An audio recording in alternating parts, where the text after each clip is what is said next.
And generosity from the beginning, giving was like one of the key, foundational things. But what other kingdom values did you guys want to really set in motion early on that company was built on? Well, you know what, and I think it's a good time to talk about our core values because, and I've gone with you around the world and we've talked about this in many countries now, but we set some core values, and number one was God first.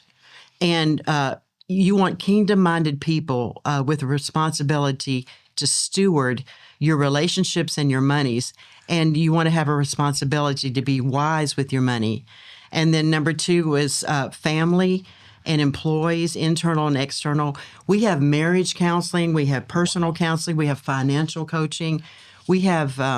for your employees. We do. Yeah. And we have a counselor and we have a chaplain.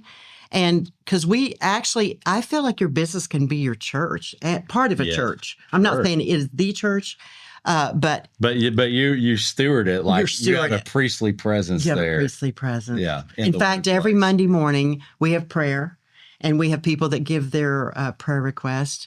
And then another one was absolute integrity. I mean, I have to tell you, when we first started the business, we could just shake hands on a deal, Sure. And now we've got 1,000 pages of contracts, but they knew that we were going to do it. And we would, sometimes people would just work 6 or 7 days a week. I mean, they took off on Sundays, obviously, but one of the things that God gave me that I prayed was Nehemiah 4:14, I believe it is. It said that all the people had a heart to work.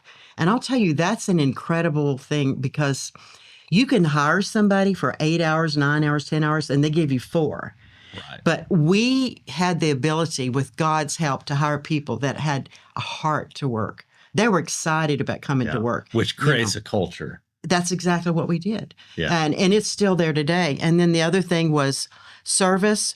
We did whatever it takes to remember to just, we wanted to make that job as good as we could. We built a lot of things here in Wash, Oh, yeah.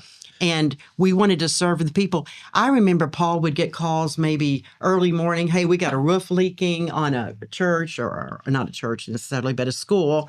And I mean, we were out there, and within just a short period of time, we took care of it. It wasn't just over. Right. In fact, I can tell you this. We had a call from a school in North Texas, and it'd probably been 7 or 8 years ago, and they had a roof leak. Well, Paul put a team together, and they went out there and they fixed it immediately. And so we had so many things like that, because when you have that integrity, and then the other thing was communication.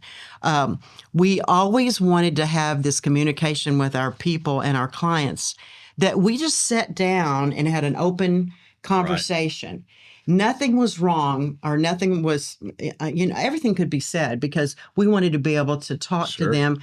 Tell us what's going on. What can we do for you? And we wanted to serve the people, which is part of that values them. Yeah. That honors them. Yeah. Yeah.